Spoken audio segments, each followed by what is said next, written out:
Hey folks, Andy Patton here. The Zags are set to play LMU tonight. We preview the Lions on Wednesday's show, but today will be a look at my 5 things to watch in the first segment before closing out the show with AndyLocks, grading listener-submitted hot takes all episode long, all right here on the Locked On Zags podcast.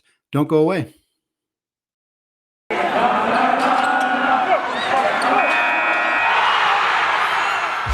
You are Locked On Zags, your daily podcast on the Gonzaga Bulldogs. Part of the Locked On Podcast Network. Your team every day.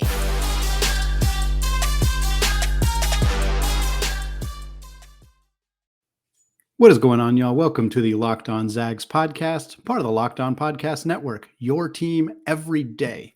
I'm your host and longtime Gonzaga podcaster, Andy Patton, here to take you through another season of Gonzaga Hoops.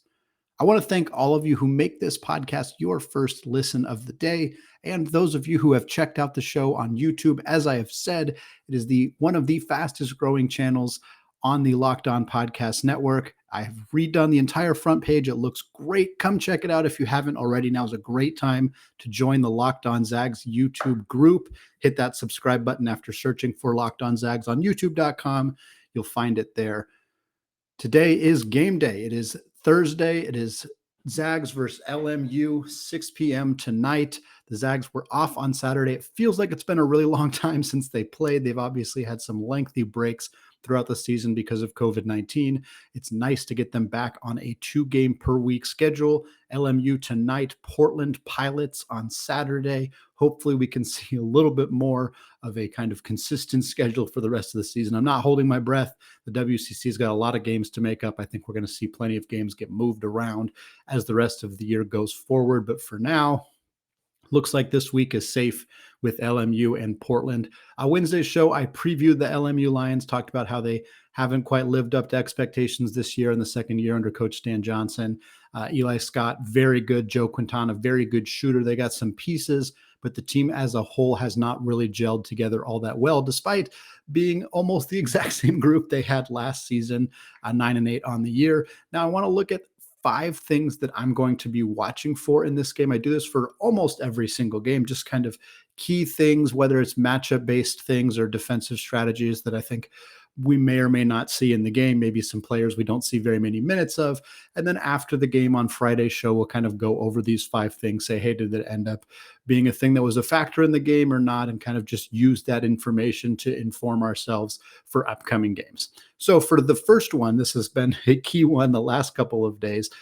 Does Gonzaga get back over 100 points? I think that's the question that is on a lot of people's minds heading into a game that ultimately the outcome is not really a big question. At least with USF and BYU, there was at least some consternation of, hey, like this is a game the Zags could realistically drop. Like this is a good enough team that could really handle them. With no disrespect to LMU whatsoever, I don't think that the outcome of the game should be a big concern for a lot of Gonzaga fans as we look forward to this game tonight. But I am curious if the Zags are going to score 100 points again. LMU, not a great defensive team, 173rd in the defensive rating per KenPom. But they're only allowing 71.2 points per game, which I'm not a mathematician, but that's a lot less than 100 points. They haven't played a great schedule, so that's a factor as well. And the 71.2 points per game is 250th in the country. So they're still not a good defensive team. And they've been allowing 77.6 points per game through conference play. So if most of the rest of the conference can score close to 80 on them, there's a pretty good sign that the Zags are going to be able to drop 100 on them. The Zags are healthy. They are rested. They did not have a game on Saturday, like we said, so they have had a lengthy break that could lead to some rust potentially. But my expectation is that this team is going to be cruising from tip-off till the final buzzer. And I think we're going to see the fourth game for the Zags in conference play, the third game for the Zags where they have topped 100 points. I think we're going to see it again. I don't think it's going to be particularly close. I think this team is an offensive juggernaut. I don't think LMU has the pieces to really handle this team on either end of the floor. And I think Gonzaga is going to get over 100 pretty easily. Next up, will Gonzaga force 20 turnovers? I'll tell you what, that would go a long way towards getting towards that 100 points, as if they're able to force a lot of turnovers. And LMU coughs up the basketball a lot. They are averaging just under 16 turnovers per game. It is the 15th highest turnover rate in the country. That is not good, not something that you want to be celebrating. I think it's very possible that against a tough, physical, more talented team in Gonzaga, that this LMU team could cough the basketball up even more. Eli Scott himself, we've talked a lot of praise about him, and there's a lot of really good aspects to his game, but he is a big man who handles the basketball a lot. And as we have seen with Drew Timme and to a lesser extent Chet Holmgren this year, big men who have the basketball in their hands often commit a lot of turnovers. And it's okay. It's kind of a part of the trade-off that you deal with when you give big men the basketball away from the basket basically every possession down, which is the way that LMU kind of likes to run things through Eli Scott. But he's going to have either Chet Holmgren or Drew Timme or Anton Watson on him all game long. Most likely, I think Drew will guard him if he's playing away from the basket, so they can kind of let Chet play more of a rim protecting role. But I think virtually all the time that Anton Watson is on the floor, he will be guarding Eli Scott. Watson has incredibly quick hands, is very, very good at poking the basketball away. I think there's an opportunity for there to be a lot of steals in this game, which of course leads to a lot of fast breaks, which of course is really fun to watch. So I think there's a good opportunity for this to be a game full of highlight reel plays, some really exciting stuff going on the court. I don't know that the score will be super close, but if Gonzaga can force a lot of turnovers on the perimeter, can force Eli Scott into making bad passes, I think there's opportunities for a lot of runouts, potentially some alley-oops, or at least some really fun dunks. Because I think this is the kind of game where that could really be a factor. And I think Hunter Sallis, too, we've talked about him a handful of times already this week. He's kind of been a hot topic of conversation because of his talent level and the lack of playing time that he has been getting. I think this is a great opportunity for him to play a lot of minutes, not just because I think that the outcome of this game might be determined pretty early, but because I think he is a good matchup because of that defensive prowess, because playing a turnover-prone team with a guy who has a really, really high steals rate, one of the best in the country for a guy in his role, I think he could get out in transition a lot in this game, and that would be super fun. Number 3, the same one that's been on there for the last couple of games because it's always a question coming into every game. How is Gonzaga going to shoot the rock from beyond the arc? They are now up to 36.3% on the season. That is decidedly average to above average. They are a average to good three-point shooting team this season. That is not what I thought that they were going to be. I have said that repeatedly on this show, that I thought that they were a bad three-point shooting team who had good nights. Now I am more inclined to believe they are a streaky three-point shooting team who sometimes have very, very good nights. At the points that I was saying that, they had not really had any of those good nights. I'm very happy to have been proven wrong in this situation, and I hope that that continues to be the case. Gonzaga shot the absolute crap out of the ball in their first couple of conference games. They did not shoot nearly as well against San Francisco, a team that I think really dared them to shoot the outside shot and was taking away the middle as much as possible. That's what good teams who are capable of doing it are going to do to Gonzaga. They're going to try their best to force Drew Timme to be uncomfortable, to force him to not get the basketball in spots where he's comfortable shooting it. Or if he does get the basketball in those spots, to double team him immediately. A lot of teams have tried this. Not a lot of teams have succeeded.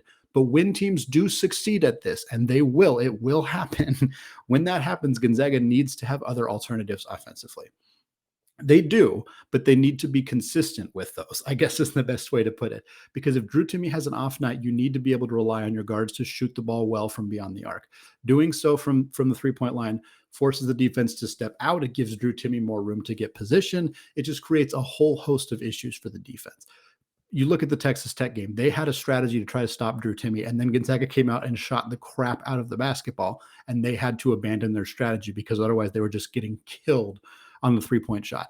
In the NCAA tournament, that will be a big key, is Gonzaga being able to prove that they can do both scoring in the inside and scoring on the outside. Against LMU, they're probably not going to have to do that.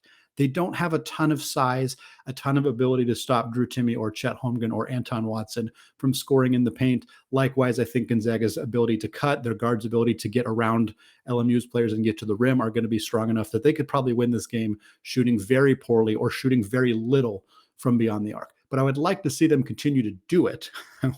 This team is shooting 42% in conference play. I'd like that to continue or to be very close to that. They don't need to in this game, but that's not really the concern. The concern is continuing to take reps in game, because shooting threes in practice and shooting threes in the game is a very different thing.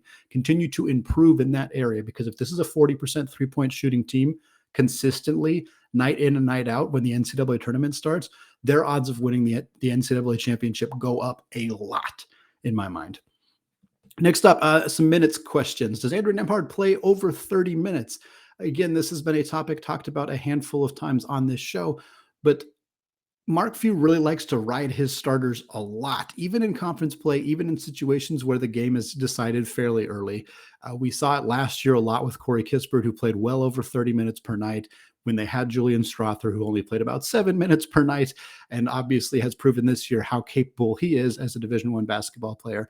And then you see a Corey Kispert who looked a little bit gassed, a little bit fatigued when we got into the NCAA tournament. There may have been other factors. It may not have been, I don't know that us saying, hey, he played 36 minutes against Portland on January 4th, and that's why he was bad against Baylor, is entirely an accurate way to look at it. But it's not like this is the first time this has happened either.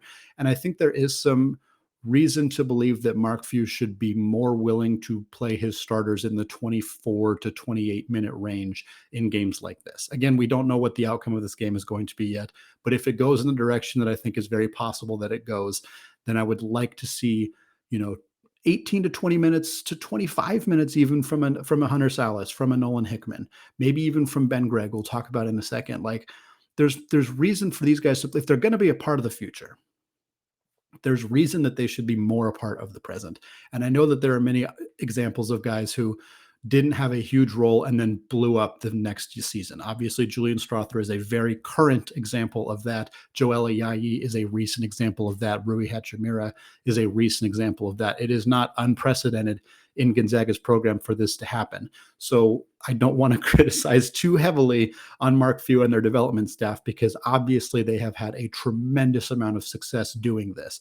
And if who am I to say that they should play these guys more this year when they have this track record of success? However, if you have situations where your starters are gassed at the end of the season, that is something that needs to be addressed. Gonzaga has played more games the last couple of seasons than they ever did in Mark Few's history, because they are playing all the way up into the national championship game, and it is tiring. And if there are players that are fatigued, that are struggling with that, then maybe you need to recalibrate in the regular season. This is a potential, this and the Portland game on Saturday are both potential opportunities for us to see more of Nolan Hickman, more of Hunter Sallis. And I think it's a good chance to hopefully see Mark Few make some of those small adjustments. And then last, I already touched on it a little bit. I want to see some Ben Gregg. Like, again, we talked about it a lot with the guards, a lot with Nembhard, a lot with Kispert last year. And the big rotation this year between Watson and Timme and Holmgren has been such that none of those guys are playing like really dogged, exhausted minutes for the most part. But it would be nice to get a fourth guy in there. You look at Gonzaga's 2016-2017 team, Killian Tilly played consistently about 10 minutes per night as the fourth big behind Shemek and Jonathan Williams and Zach Collins. This year, the Zags don't have a fourth big playing those kind of minutes. It's not happening. Ben Gregg is not playing those kind of minutes. They're not really shifting Julian Strother up into a small ball four role, something I thought they might do more this year. So it's really just those three guys playing a lot of minutes. And again, it's not as many minutes because they feel really confident in Watson playing a bunch of minutes per night so everybody can get some rest. But it might be nice to see Ben Gregg play some more. I don't know the health and the status of Caden Perry right now. He may not be available for this game. If he is, I would obviously love to see him on the court as well. I just picked Ben because I know he's more likely to be healthy and available for this game. But again, it's kind of the same thing of like, let's get an opportunity to get these guys some more minutes, to get them on the court for longer than 3 or 4 minutes at a time, maybe get a nice 6-7 minute stretch out of those guys and really see what they can do and have them be a little bit more prepared for their likely increased role next season. All right, second segment coming up. Going to be grading listener submitted hot takes for AndyLocks like we do every Thursday. Before we get there, though, let's talk about today's sponsor, NetSuite. This is it, the putt to win the tournament. If you sink it, the championship is yours.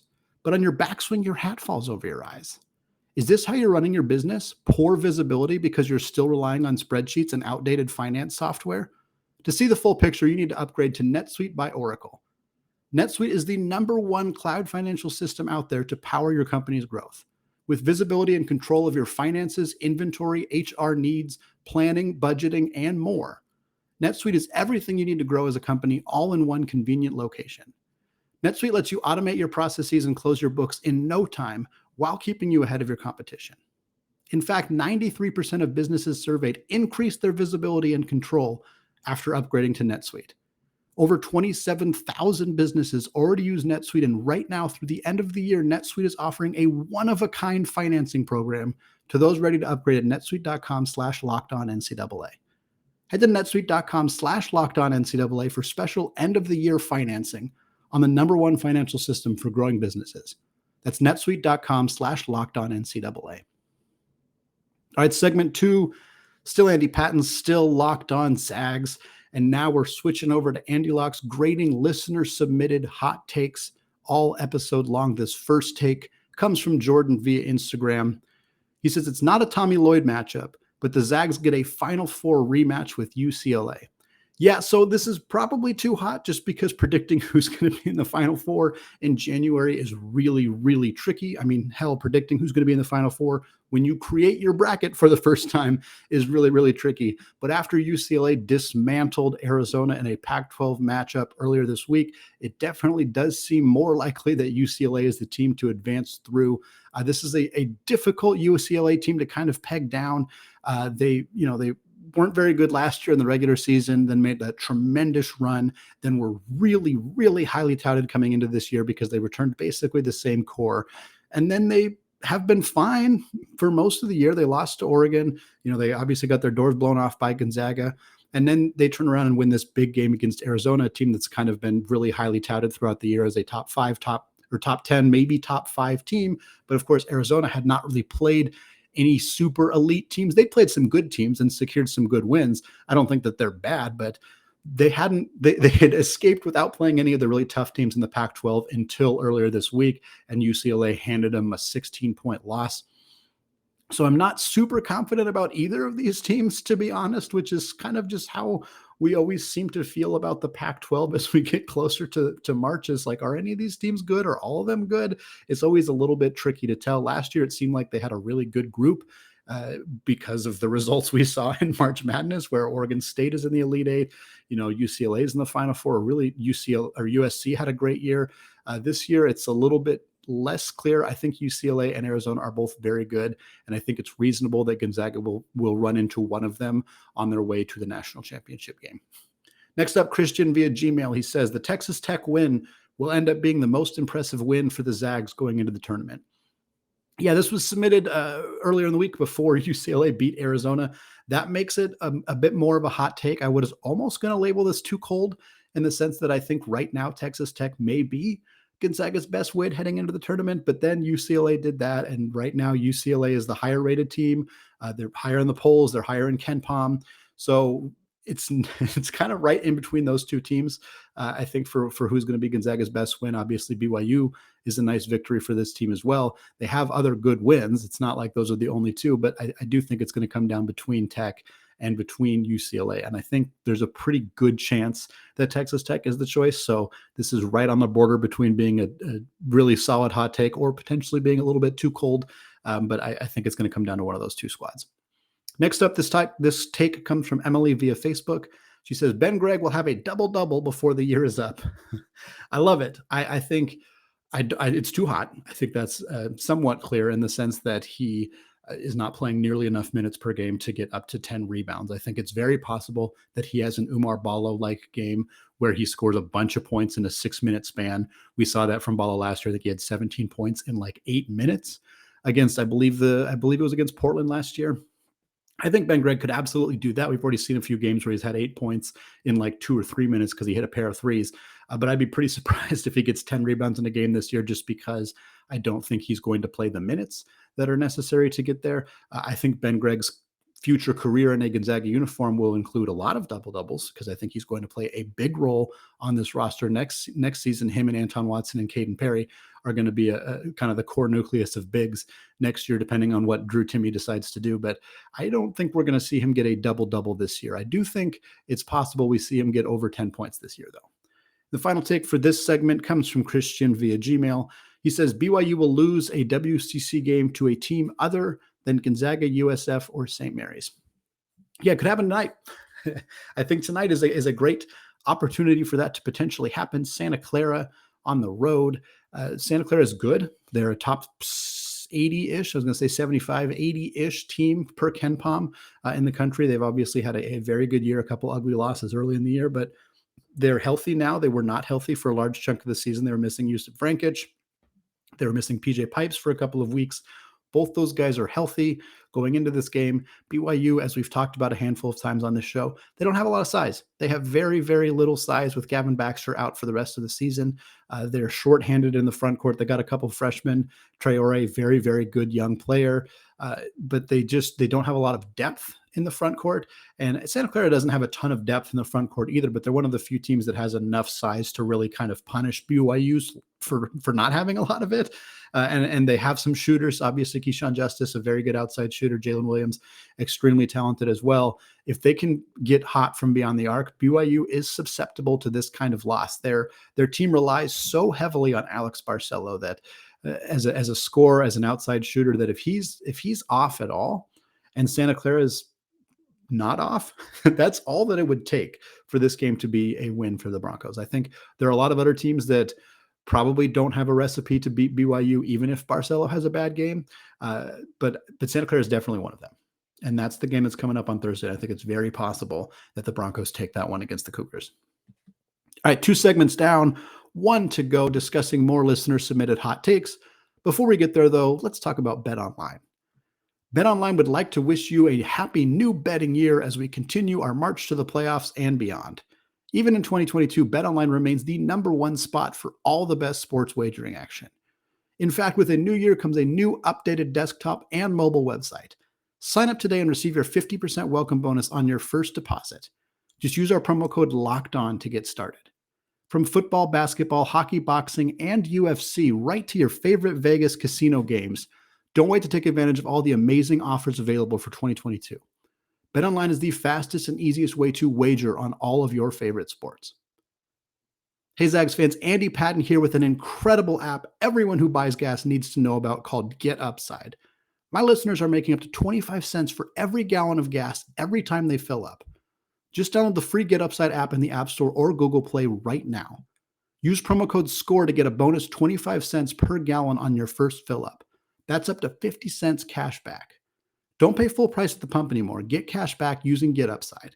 Just download the app for free and use promo code SCORE to get up to 50 cents per gallon cash back on your first tank. Some people who drive a lot are making as much as $200 to $300 a month in cash back, and there's no catch. The cash back gets added right to your account. You can cash out anytime to your bank account, PayPal, or an e-gift card for Amazon and other brands. Just download the free Get Upside app and use promo code SCORE to get up to 50 cents per gallon cash back on your first tank. That's code SCORE. All right, segment 3, Andy Patton here, still locked on Zags, still going through listener-submitted hot takes for our AndyLocks segment. This first take comes from Winston via Twitter DM. He says the Zags will have 3 current or former coaches with top 25 teams by the time the NCAA tournament starts. So the take here basically, if I'm understanding it correctly, unless I'm not thinking of something, is that Boise State and Leon Rice will be a top 25 team when the NCAA tournament starts. Also, the assumption is that Gonzaga and Arizona will continue to be top 25 teams, which I think is quite likely. Boise State is the wild card in this situation. They are 16-4 on the year. They are 41st in KenPom. They are on a 13-game winning streak. They have beat Wyoming. They have beat San Diego State. They're in first place in the Mountain West Conference. So I think this is very, very possible. I think this is just right. I think Boise State is kind of right on the borderline right now. I think a lot of people think that the Mountain West is still Colorado State's conference. It's still, San Diego State's still right on that line as well. They're higher in KenPom rating. Wyoming is a great team. They have not been that high in the KenPom ratings. I think they're in the 50s somewhere. So it's kind of a question of how many teams are going to make it. I think Boise State's going to be an NCAA tournament team. I wouldn't be super surprised by that, but we're talking about them being a top 25 team. And that's a little bit trickier. Obviously, the AP poll voters are hesitant to vote for non-power conference schools. A 4-loss Boise State team, even if they're on a 13-game winning streak, is not super impressive yet. But again, the recent wins over Wyoming, over San Diego State really help. If they can secure a win over Colorado State, that's going to help even more. I think that would probably solidify it, assuming they don't lose any other games in conference play. I think it's going to be close. I think there's a reasonable argument for them to be a top 25 team right now or very soon if they continue to win, but I'm not super sold on it actually happening.